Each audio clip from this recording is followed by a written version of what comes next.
Hola, ¿cómo están? Feliz mitad de semana. Es un gusto acompañarles una vez más en una nueva emisión de Noticias Multicanal.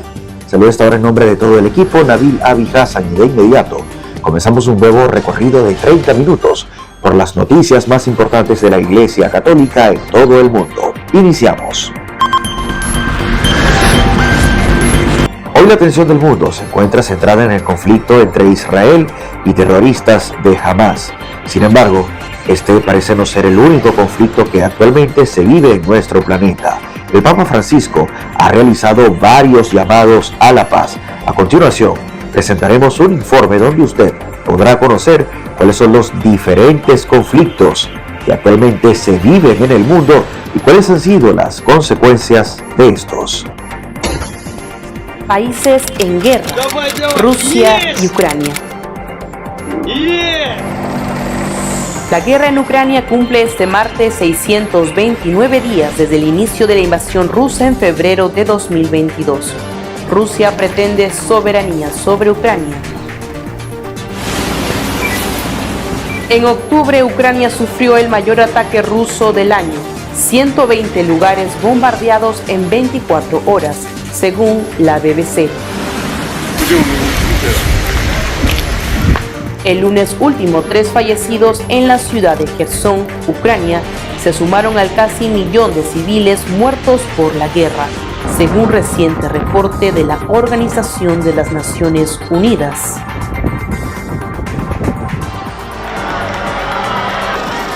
En audiencia general el miércoles 8 de noviembre, el Papa pidió a los fieles no olvidarse del martirizado pueblo ucraniano. Días antes bautizó en el Vaticano a Zakari, un bebé ucraniano de 3 meses, un regalo del Papa para esta familia en medio de las dificultades de la guerra.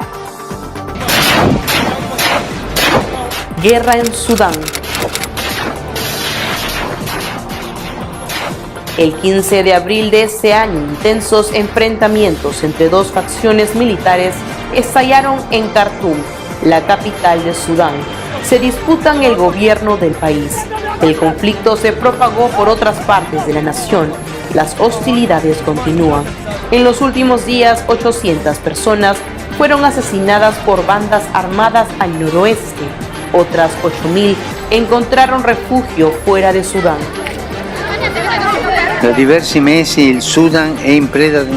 Desde hace varios meses, Sudán está sumido en una guerra civil que no da indicios de detenerse y que está causando numerosas víctimas, millones de desplazados internos y refugiados en los países vecinos y una gravísima situación humanitaria.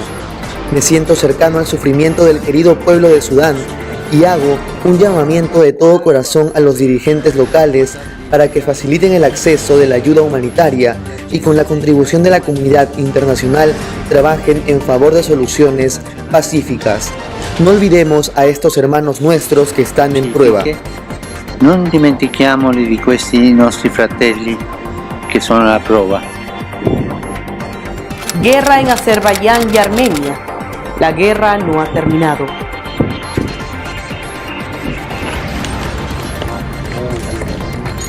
Armenia y Azerbaiyán disputaron en septiembre último el territorio de Nagorno-Karabaj. El embate produjo que la población completa, miles de cristianos armenios, dejen sus hogares. Además, murieron decenas de personas. Aunque la batalla por esta región fronteriza la ganó Azerbaiyán, ambos países continúan enfrentándose en su frontera. Non è venuta meno la mia preoccupazione per la crisi del Mi preocupación por la crisis de Nagorno-Karabaj no ha disminuido.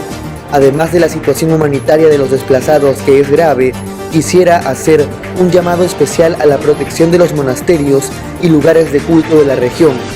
Espero que empezando por las autoridades y todos los habitantes puedan ser representados y protegidos como parte de la cultura local, expresiones de la fe y signo de una fraternidad que hace posible convivir en la diferencia.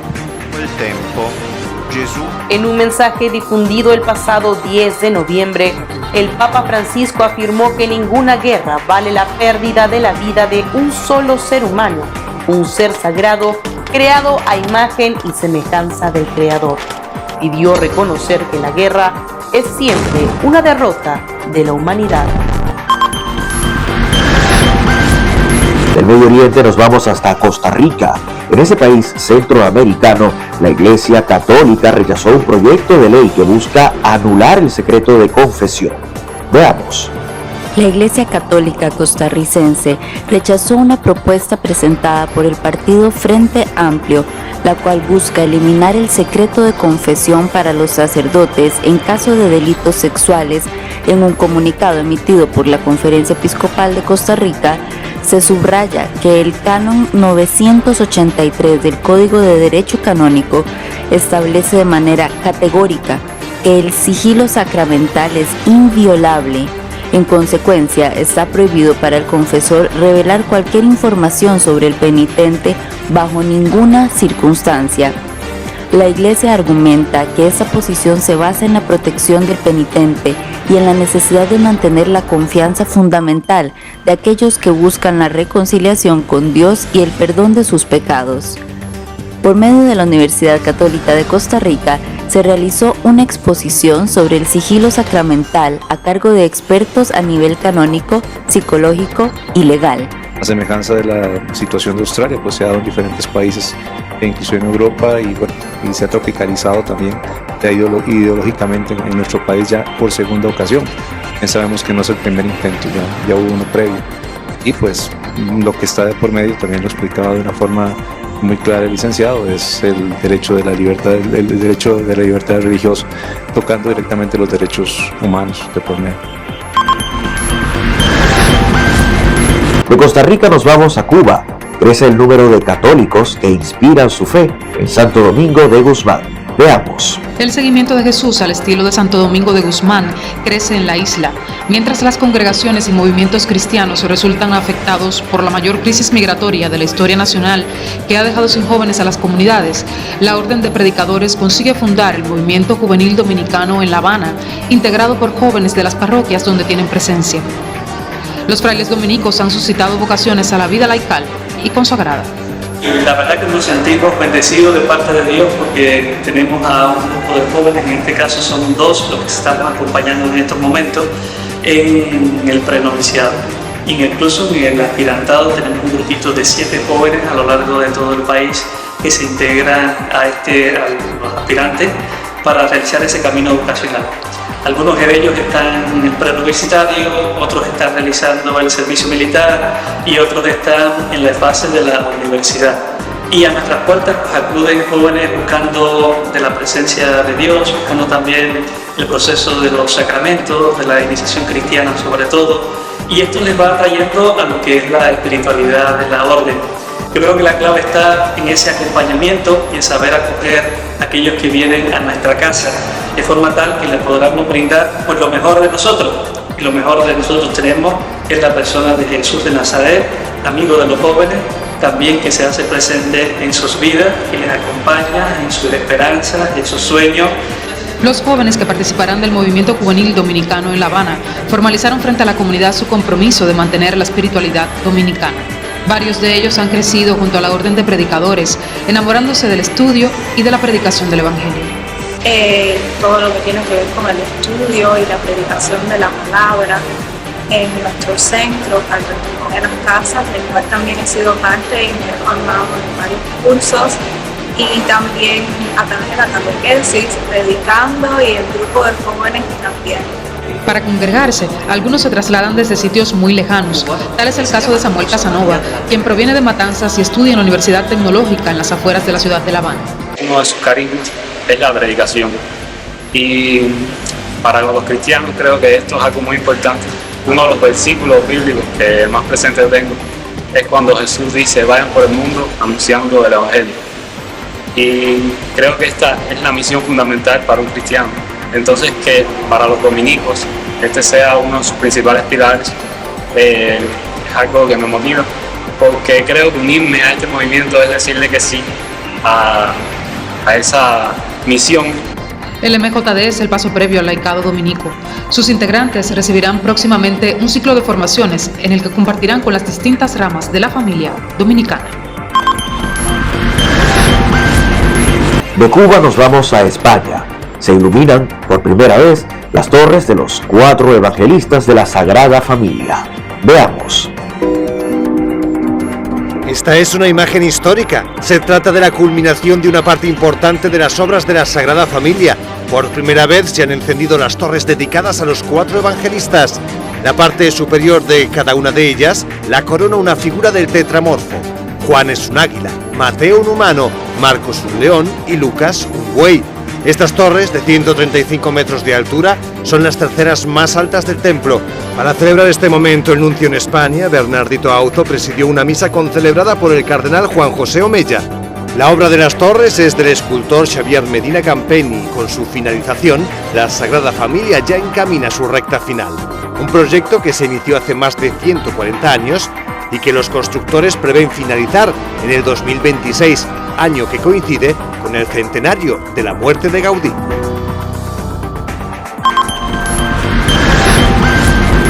Hace algunos minutos presentamos un informe en el que tratábamos el tema de la guerra no solo en Medio Oriente, sino en distintas partes del mundo. Continúa el conflicto en Sudán. Allí la situación es verdaderamente dramática. 25 millones de personas podrían necesitar ayuda humanitaria. Veamos. La guerra civil de Sudán estalló en abril y su balance es dramático. La ONU señala que hay más de 6 millones de personas desplazadas y que otros 25 millones, la mitad de la población, está abandonada a su suerte. Los ataques a la población civil en ocasiones son salvajes. La semana pasada una milicia entró en un campo de refugiados y asesinó a sangre fría a casi 1 millar de personas. Y eso por no hablar de las ejecuciones masivas o los abusos y violaciones continuas a mujeres. Continuaré pidiendo a las partes del conflicto en Sudán que cumplan con sus obligaciones en relación con el derecho internacional, los derechos humanos y la ayuda humanitaria. Esto no es optativo. Estos ataques deberían cesar y sus responsables deberían rendir cuentas. El recrudecerse de la violencia en este rincón del planeta no pasó inadvertido en el Vaticano, desde donde el Papa alzó la voz para que el mundo no se olvide de este país, donde el terror campa a sus anchas. Da diversi mesi il Sudan è in preda ad una guerra civile che non accenna a spegnersi e che sta provocando numerose vittime, milioni di sfollati interni, rifugiati nei paesi limitrofi e una gravissima situazione umanitaria. El Papa menciona este conflicto en uno de sus eventos públicos semanales, donde siempre aprovecha la ocasión para pedir rezar por la paz y para instar a la comunidad internacional a hacer lo posible para frenar la violencia. El caso de Sudán parece no tener solución a corto plazo.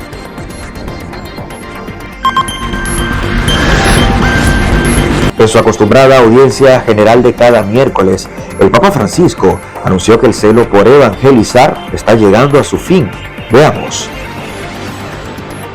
Queridos hermanos y hermanas, para concluir con el ciclo de catequesis que hemos realizado sobre el celo apostólico, quiero resumir su contenido en 4 temas inspirados en la exhortación Evangelii Gaudium en el 10º aniversario de la publicación.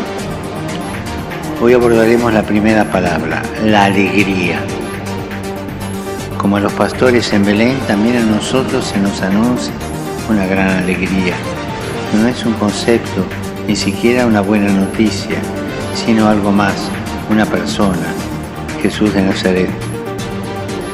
Los cristianos no podemos ser gente triste, ni mucho menos resentida, traumatizada por los propios fracasos o el devenir de la sociedad. Al contrario, la fuerza de nuestro anuncio está en ser capaces de comunicar la alegría que nace del encuentro con Jesús, incluso en circunstancias difíciles. Pero para eso somos nosotros los primeros que debemos ser evangelizados. Como los discípulos de Maús, en medio de la desolación de la cruz y la pasión, estamos llamados a redescubrir su presencia en nuestras vidas, dejándonos sorprender por la fuerza de su amor y su alegría. Saludo cordialmente a los peregrinos de lengua española. Pidamos al Señor que renueve cada día nuestro encuentro con Él, que haga arder nuestro corazón con su palabra y también que la Eucaristía nazca en nosotros el impulso que animó a los discípulos a salir a evangelizar el mundo. Jesús los bendiga, la Virgen Santa los cuide. Muchas gracias.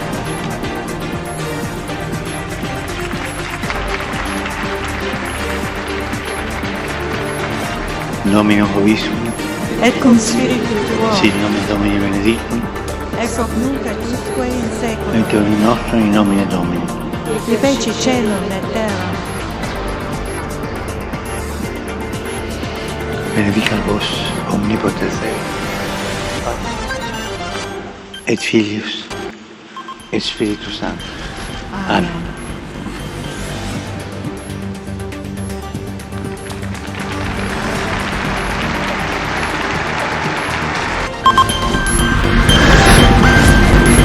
Al terminar su acostumbrada audiencia de cada miércoles, el Papa Francisco pidió rezar por 3 sitios en concreto.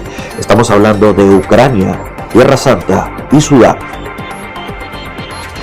Al terminar la audiencia, el Papa Francisco pidió oraciones por la paz en 3 lugares concretos: Ucrania, Tierra Santa y Sudán. Pero no solo eso, también hizo una petición concreta a todos los católicos. Ogni giorno qualcuno si prenda qualche tempo per pregare per la pace. Vogliamo la pace. Poco antes, el Papa había retomado su catequesis sobre la pasión por evangelizar, una catequesis basada en la Evangelii Gaudium. Dijo que afrontará 4 puntos que resuman su contenido y en esta ocasión explicó uno de ellos, la alegría del cristiano. Dijo que un cristiano que no está contento no puede evangelizar. Una volta mi diceva una persona, parlando di questi cristiani, ma sono cristiani con faccia di baccalà. Cioè non esprimono niente, sono così. E la gioia è essenziale. Francisco recordó que la alegría de un cristiano nace del encuentro personal con Cristo, como el que narra la escena de Emaús, en el que 2 discípulos desanimados recobran la esperanza tras reconocer a Jesús resucitado. L'incontro con Gesù sempre ti porta alla gioia. E se questo non succede a te, non è un vero incontro con Gesù. El Papa señaló que es importante favorecer ese encuentro personal con Jesús y no tener miedo de evangelizar a pesar de las dificultades que hay en los tiempos actuales.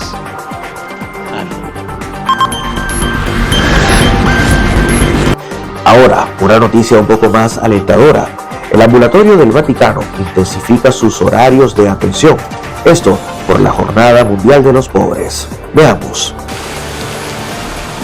Escondido en una esquina de la columnata de Bernini se encuentra el ambulatorio Madre de Misericordia. Este centro médico del Vaticano atiende diariamente a las personas sin hogar.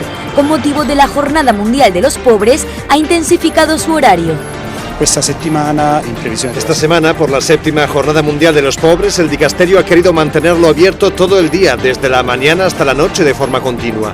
Unos 50 médicos se alternarán en 2 turnos, precisamente, para garantizar un servicio que asista cada vez más a los pobres. En este ambulatorio realizamos exámenes, digamos, de medicina general y de medicina especializada. Hacemos test de COVID, vacunas para la gripe o muestras de sangre para los análisis. El ambulatorio tiene cada vez más afluencia. Solo en octubre pasaron por este centro unas 1.500 personas a realizarse exámenes médicos en distintos ámbitos, que van desde lo más básico, un análisis dental, hasta pruebas un poco más complicadas relacionadas con el corazón o los pulmones. Llevo aquí desde las 8:30 y ya atendí a 45 personas. No son servicios de gran nivel, repito, pero son útiles. Damos los medicamentos porque tenemos la posibilidad de hacerlo aquí en la farmacia. Entonces hacemos una evaluación, vemos si podemos hacer la receta y mandamos a los pacientes a la farmacia interna. Así es como está organizado el ambulatorio todos los días, excluyendo miércoles y domingos. Sili Paolo es uno de los médicos veteranos del ambulatorio. Cuando se jubiló el cardenal Krajewski le habló de esta iniciativa y desde 2016 es uno de los voluntarios que presta su servicio en el centro de salud, ubicado a petición del Papa Francisco en el Vaticano por este motivo. Quería un ambulatorio vivo, aquí, en San Pedro. La pregunta que surgió de forma natural había sido: ¿no es mejor crear una clínica ambulatoria en otra zona? Pero el Papa dijo: no, absolutamente no.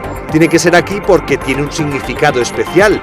Es un punto donde pasan todos estos pacientes a recibir otros servicios que hay en el Vaticano.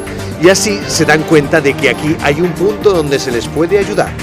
Italia es uno de los países de Europa con más personas sin hogar. Según los últimos datos del Instituto Nacional de Estadística, en diciembre de 2022 se censaron en más de 22.000 las personas que carecen de un techo donde dormir a diario en Roma.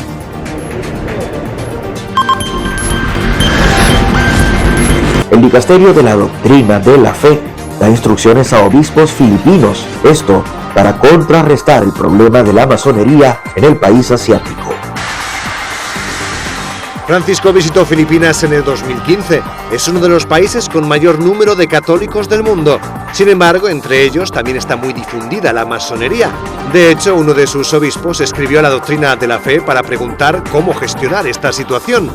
El prefecto, el cardenal Víctor Manuel Fernández, ha publicado la respuesta del dicasterio.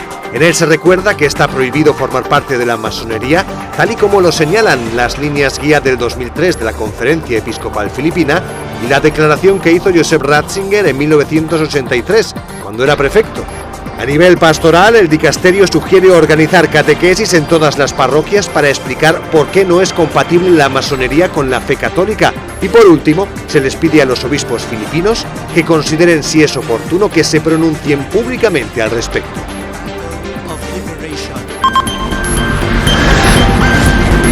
Dejar atrás la familia, el país, el entorno, podría ser algo traumático que hoy día no solo viven millones de venezolanos que siguen saliendo a través de distintos puntos fronterizos de nuestro país, también cubanos, haitianos y personas de otras nacionalidades. En Brasil, la Iglesia Católica prioriza el tema de la salud mental para los migrantes. Veamos. Yo salí de Cuba porque quería, necesitaba. Mi problema era salir de Cuba. Para cualquier país, no me preocupaba si era para Haití, si era para Japón, si era para Italia, si era para donde fuera. María Marta Gavilán comparte su testimonio como mujer migrante cada vez que puede y sus palabras no dejan indiferente a nadie. Salió hace 5 años desde Cuba para instalarse en Brasil. 5 años en los que a base de un esfuerzo inquebrantable logró ser totalmente autónoma. Pero el camino no ha sido nada fácil. Cuando llegó a Sao Paulo en 2018 apenas tenía dinero y fue acogida en la Casa del Migrante de la Missao Paz, entidad de los religiosos scalabrinianos. Cuando yo entré por la puerta del refugio para acá, que cerraron la puerta, que me estaban comenzando a hacer el encaminamiento de mi documentación, yo abrí la puerta y salí corriendo. Salí a llorar, porque yo pensaba que ya era lo último que podía sucederle a una persona, era vivir en un abrigo. Esta experiencia de Marta María la suelen sufrir todos los migrantes porque el momento más difícil no lo viven al dejar su patria ni al viajar hasta otro país, por muy traumático que sea el desplazamiento. Los psicólogos coinciden en que el mayor estrés ocurre inmediatamente tras arribar al nuevo destino. El momento de la llegada es un momento difícil porque está lleno de demandas. Muchos de ellos tienen que aprender un nuevo idioma, tienen que aprender a localizarse en la ciudad, ¿no? Tienen que conocer cómo funciona el Estado brasileño, cuáles son los requisitos, la documentación, tienen que saber cómo van a sobrevivir durante estos primeros tiempos, ¿no? Si acaso pueden trabajar. Entonces, todas estas demandas que aparecen para ellos como urgentísimas, los ponen en una situación de una cierta desestabilidad, pero es un problema inicial, es un problema de adaptación, de encuentro con una cultura nueva que ellos van a tener que aprender, porque es prácticamente como comenzar de cero. Para hacer más llevadera esta fase de transición, en Missao Paz ofrecen acompañamiento psicológico, y eso fue clave para Marta María, quien tras fortalecerse personal y emocionalmente entró al mercado del trabajo y de hecho ha tenido diversos empleos. Fue camarera en un hotel, aseadora en un salón de eventos. Luego se certificó como instaladora de líneas eléctricas, un oficio que esta profesora escolar jamás pensó realizar.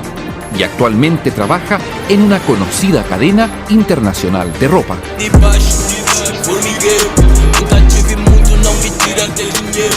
Narrador Cañanga es rapero y realizador audiovisual.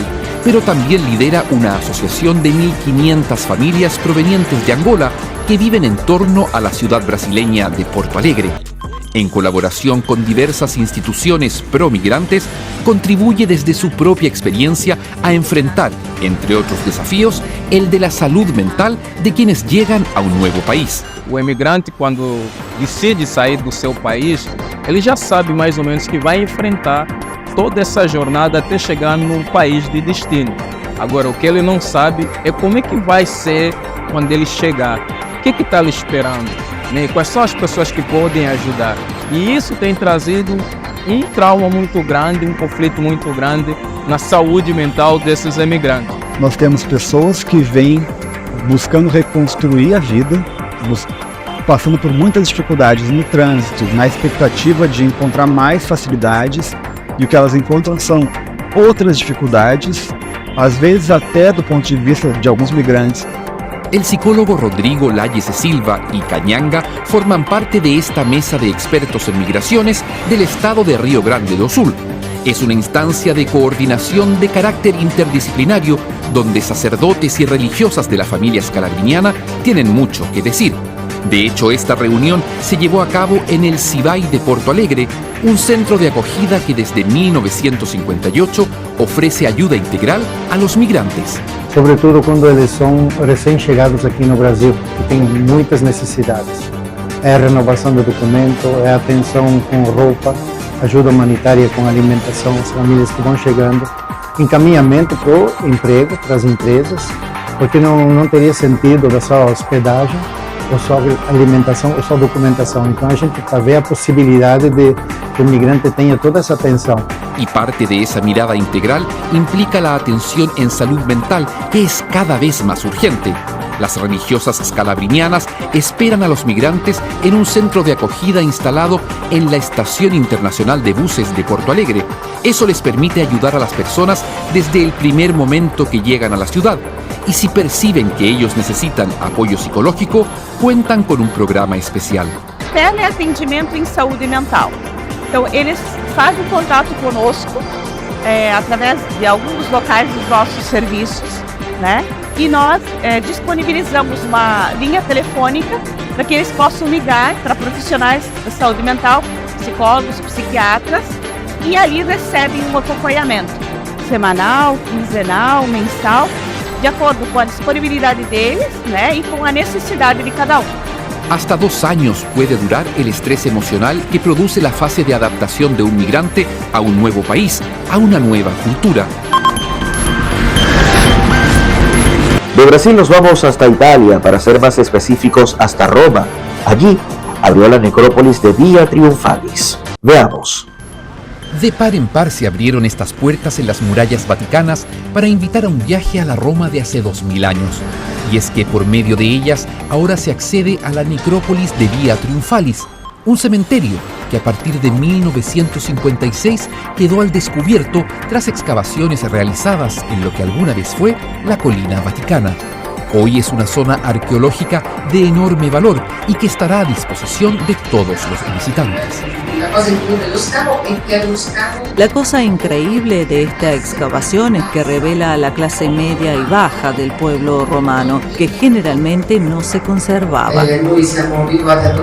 Estamos acostumbrados a tumbas imperiales, de patricios, de clases mucho más altas, más importantes. Acá está la vida cotidiana, la vida del ciudadano medio. En un estado de conservación incomparable, en este cementerio romano hay más de 200 tumbas en las que se enterraron unas 700 personas. Este tesoro de la historia permite apreciar lápidas, pisos con mosaicos y objetos fúnebres como lámparas de aceite y ánforas para las cenizas. Se presenta como una nueva área arqueológica de valor completamente indescriptible porque nos permite viajar en el tiempo a la cultura funeraria de época romana desde época de Augusto, finales del siglo I a.C., hasta el emperador Constantino, cuando en el 312-315 comienzan las obras de la construcción de la primera basílica de San Pedro. A lo largo de todo ese tiempo se construyen diversos enterramientos, pero particularmente de esas clases silenciadas por las fuentes, normalmente incluso arqueológicas, esos grupos sociales más bajos, esclavos, libertos, que no podían permitirse grandes mausoleos y que ocuparon toda la zona, nos permiten conocer los ritos, las supersticiones, las creencias e incluso la manera que tenían de relacionarse unos con otros y de financiar esas tumbas para dejar constancia de su vida en el más allá. 3 puntos: la tumba de la viuda, una señora que dedicó la tumba a su marido, la tumba de Crescens y su madre, dedicadas por el padre y el marido de esta, que se había perdido a los dos, y la tumba de Alcimo, un esclavo que trabajaba en el Teatro de Pompeyo en la escenografía, que era arquitecto y que se representó la estela funeraria por su mujer, donde se encontraron además los restos de distintos miembros de su familia y de sus antepasados. Vida y muerte en la Roma de los Césares se llama esta muestra, organizada y custodiada por un gran equipo de profesionales de los museos vaticanos. Es una obra enorme que podrán visitar todos los peregrinos que lleguen a Roma para el jubileo del año 2025. Y hasta aquí la presente emisión de Noticias Multicanal. Muchísimas gracias por su atención. Recuerde que usted puede visualizar estas y otras informaciones a través de nuestro portal en internet fundacion.multi.com.be. También usted puede mantenerse informado a través de nuestro boletín diario vía WhatsApp. También a través de nuestro boletín en redes sociales y nuestras noticias posteadas a través de Fundación Multicanal, tanto en Instagram como en Facebook. Usted también puede visualizar nuestra señal en vivo donde quiera que se encuentre a través de su PC, tablet o teléfono inteligente. Gracias por su atención. Narró para ustedes Nabil Abi Hassan. Hasta una próxima emisión.